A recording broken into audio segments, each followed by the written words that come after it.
So you have to sell before you buy, but where do you go now? And this has been a hot topic over the last year as the market has continued to heat up. And I've seen people sit on properties that I know would sell for a lot more than the homeowners paid for it. So one of the scariest prospects of selling your home is not having a place to go when the owner moves in. So let's talk about some of these options so that if you are ready to sell and make a profit on your property, we can get that done before the holidays and that inevitable market cool down. The first thing you could do is something called a leaseback. And there have been many people who have resorted to leasebacks in the past year for this exact reason.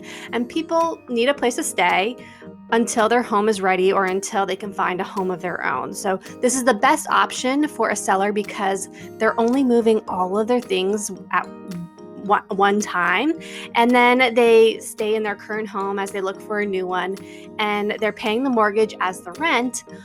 And while it does take a bit of a flexible buyer who can work with the seller, this is a really easy fix when it is feasible, and it can be put into negotiations into the contract, and if it works out, it's a win. The second option you can consider is staying with family or friends.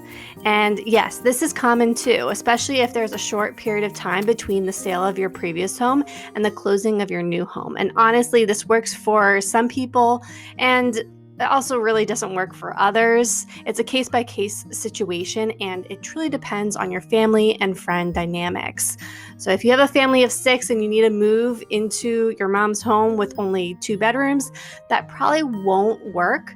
However, if you have friends or other relatives who could let your family crash for a week or even a month while your stuff is in a pod, it doesn't hurt to ask. Worst case scenario, they say no and you try something else.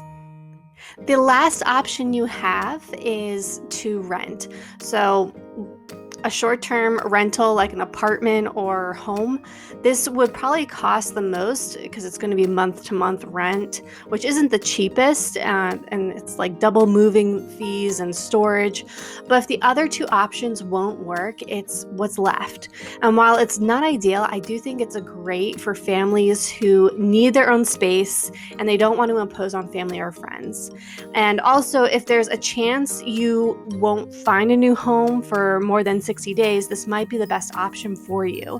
And you'll have more time to look without the pressure of a leaseback deadline or ruining a family holiday because you're all sick of each other. Have you ever had to resort to one of these 3 options while waiting for your home to be ready?